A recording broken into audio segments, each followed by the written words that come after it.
नागालैंड में सेना के द्वारा की गई फायरिंग के मुद्दे पर आज गृह मंत्री अमित शाह ने संसद में बयान दिया है। बयान में गृह मंत्री शाह ने सिलसिलेवार तरीके से घटना की विस्तार से जानकारी दी। उन्होंने कहा कि सेना को नागालैंड के ओटिंग क्षेत्र में चरमपंथियों की गतिविधियों की सूचना मिली थी। इसी आधार पर 21 कमांडो ने संदिग्ध इलाके में घात लगाकर हमला किया। इस दौरान एक वाहन वहां पहुंचा, उसे रुकने का इशारा किया गया था, लेकिन उसने भागने की वहां से कोशिश की। इसके बाद चरमपंथियों को ले जा रहे वाहन के संदेह पर उस पर गोलीबारी की गई।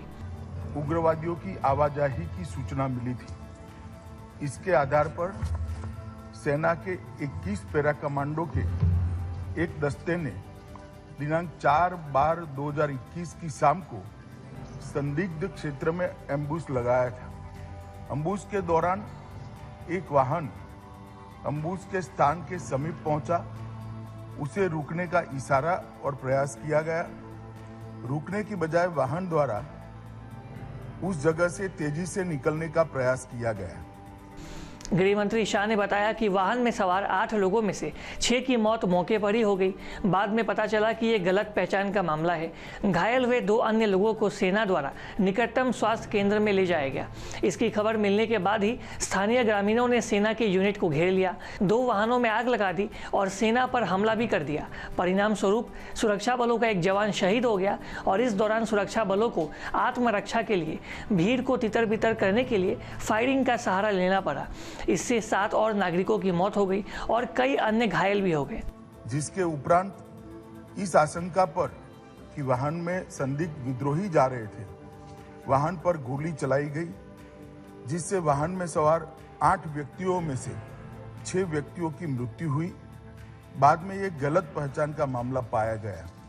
जो 2 लोग घायल हुए थे उन्हें सेना द्वारा ही इलाज हेतु नजदीकी स्वास्थ्य केंद्र में ले जाया गया।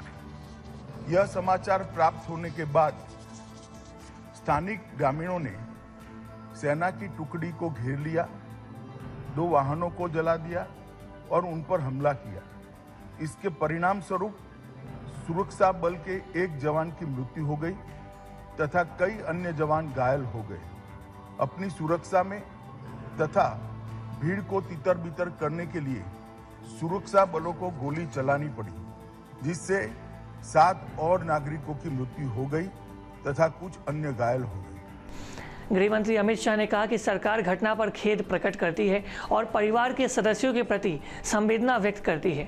गृह मंत्रालय ने एक अतिरिक्त सचिव स्तर के अधिकारी को स्पष्ट तस्वीर लेने के लिए नागालैंड भेजा है ताकि वहां दोबारा गलतियां ना हो सके। उन्होंने आगे जानकारी देते हुए कहा कि ये गलत पहचान का मामला था। SIT टीम को 1 महीने के भीतर जाँच पूरा करने का निर्देश दिया गया है। मौजूदा स्थिति नागालैंड में तनावपूर्ण है, लेकिन परिस्थिति अभी नियंत्रण में है।